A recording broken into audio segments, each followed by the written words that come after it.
તો મિત્રો આને કહેવાય આઈફોન. તમે તો કોઈ દી જોયો જ નહીં હોય. કાંઈ નહીં, હું તમને બતાવી દઉં. જો આને કહેવાય આઈફોન.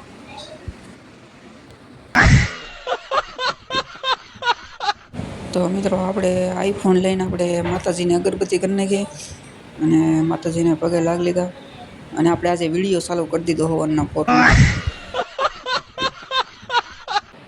તો અગરબત્તી કરીને આપણે બેસી ગયા સીધા જ નાસ્તો કરવા, પણ નાસ્તો જ ન કર્યો મેં. આપણે પછી નાસ્તો કરી લીધો અને નાસ્તો કરવો નતો તો એક નાસ્તો કરી લીધો આપણે. પછી આપણે લિફ્ટમાં જ આવું તો પણ લિફ્ટનું અહીંયા છે જ નહીં. સીડીએ તો પોગી ગયા ઓફિસે. મશીન ચાલુ કરવાનું મન નહોતું તોય કરી દીધું ચાલુ. પછી તો હું મિત્રો તમારો ભાઈ ગભા ગભી હીરા કાપવા જ મળ્યો ને. આ તો બધા હીરા પૂરા જ કરી નાખવા છે. ફટોફટ કાપવામાં તો મારા હીરા જ પૂરા થઈ ગયા હતા. પછી તમારા મશીન ઉપર ઝીણો ઝીણો લોટ દેખાઈ ગયો. મેં તો ઝીણો ઝીણો લોટ ઉપાડી લીધો અને તમારા ભાઈને ઝીણો લોટ દેખાય ને એટલે ઝીણો જ લોટ ઉપાડે. જાડા હીરા કાપતો જ નથી. આ બાજુવાળો કંઈ કે અમારે છોકરા નાના છે હો.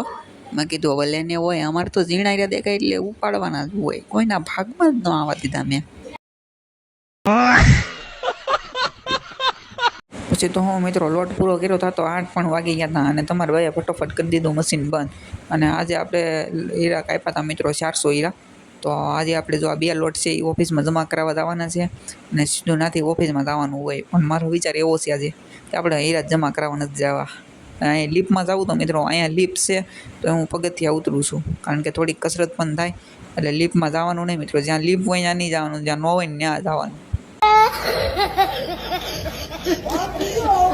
પછી તો હું મિત્રો ઓફિસમાં લોટ દીધા વગરનો નીકળી ગયો સીધો રૂમ સાઈડ. અને આજે આપણે મેં તો છે ને જો અહીંયા છે આ લિફ્ટ.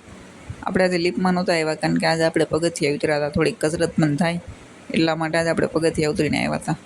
અને આ છે પાણીપુરીની લારી. જો પાણીપુરીની લારી છે અને પણ અહીંયા મિત્રો પાણીપુરી નહોતા વેચતા. ડિપ્રેશન એ ભાઈ ભેળ વેચતા હતા તો આપણે ભેળ લઈ લીધી. પછી તો હું પાણીપુરીવાળા ભાઈને ઓર્ડર આપી દીધો ભેળનો અને હું તો ભેળ ખાવા માંડ્યો મસ્ત મજાનો.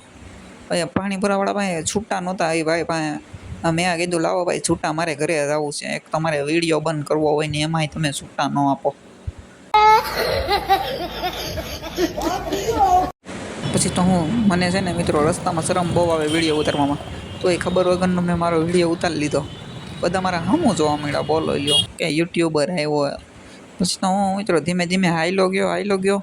ઘડીકમાં તો મારું ઘર જ ન આવ્યું, પણ પાણીપુરીની લારી દેખાઈ ગઈ.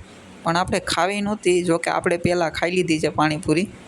પછી હું અહીંયા આવી ગયો થતો સીધો જ રૂમે અને મેં કહી દીધું હવે બાય બધાને આવજો અને સબસ્ક્રાઈબ કરવાનું ન ભૂલતા. હાલો વિડીયો બંધ.